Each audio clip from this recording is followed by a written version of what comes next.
প্রিয় বন্ধুগণ, আসসালামু আলাইকুম। বিগত ফ্যাসিস্ট হাসিনা সরকারের পতনের আগে আমাদের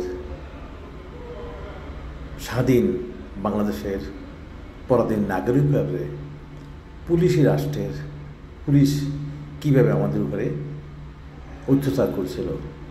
পুলিশ আমাদের বাক স্বাধীনতাকে বন্ধ করে দিয়েছিল।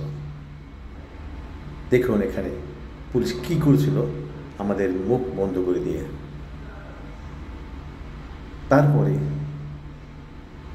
5ই আগস্টের পরে ফ্যাসিস্ট হাসিনার পতন হয়ে গেল।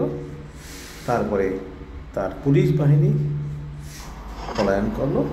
আর পুলিশের সাথে যে পাতি নেতারা ছিল, পাতি নেতাদের অবস্থা কী হয়েছে দেখেন।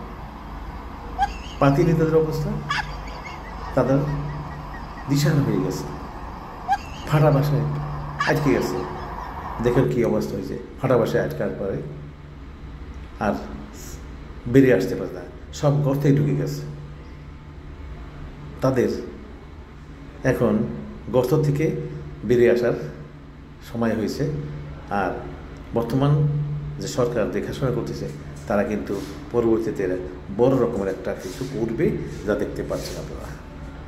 ভয় করেন না, পতন হবে, তাদের পতন হয়েছে, সবগুলোকে আস্তে আস্তে ধরবে। প্রথম দিকে কিছু কিছু দরকার আছে, পরবর্তীতে বড় বড় দরকার হবে।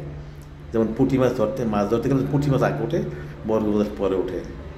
তাই আপনারা চিন্তা করবেন না, সবগুলো ধরে খাবে।